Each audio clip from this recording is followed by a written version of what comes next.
utafiti uliofanyika kuhusu huyu samaki utashangaa na utakusaidia. Sikiliza mpaka mwisho. Huyu samaki anaitwa pike. Baada ya kufanya utafiti wakaja na majibu kitu kinaitwa pike syndrome. Pike syndrome maana yake nini? Pike syndrome ni uoga wa kushindwa kufanya kitu kwa sababu ushai kushindwa. Sasa huyu samaki walimweka kwenye box. Huyu samaki huwa ni hatari sana. Kama shark, ana attack kwa speed, yani kwa speed ya bullet. Akiona tu dagaa samaki mdogo ni ana attack. Kwa hiyo wakatengeneza box, wakaweka maji, katikati ya ile box wakatenganisha, huko akakaa pike, huko akakaa vidagaa visamaki. Sasa yeye akiwa ana njaa, anataka kwenda kula, anaenda kwa speed. Kwa akienda kwa speed pale anagonga ile kile kioo cha transparent ambacho kinaonyesha. Yeye haoni kioo, sasa iko kwenye maji, anaona tu wale samaki wadogo. Akaenda anagonga kioo pap pap pap. Alipogonga mara nyingi, huyu samaki huyu walikuwa wanafanya utafiti tu. Unajua wazungu wanafanya sana utafiti. Sisi Afrika tuna njaa, tuwezi kufanya. Ukiwa unafanya utafiti lazima uwe umeshiba. Ukiwa na njaa huwezi. Sababu njaa itakusumbua, utaanza kufanya tafiti za uongo, utapika majibu. Sasa huyu samaki akawa akienda anagonga kile kioo pap pap. Mwisho akagonga akachoka.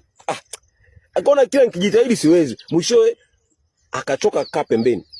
Wakatoa kile kioo. Walivyotoa kile kioo ile separator katikati, wale samaki wadogo wakawa wanaenda mpaka kwa yule pike, wanaenda kwa pike, anashindwa kuwataka kwa sababu anaona kwamba akienda kuwataka yule samaki anajigonga, akienda kuwataka anajigonga. Kwa hiyo wale samaki wadogo wakawa wanaenda mpaka kwake, wanapaka wanazengea mdomo, anashindwa kwa sababu anajua kila kitako, anajua kumbukumbu yake kwamba akijaribu atagonga kioo, mpaka akakaa na njaa akafa. Huu ni utafiti ulifanyika Harvard University. Umeelewa?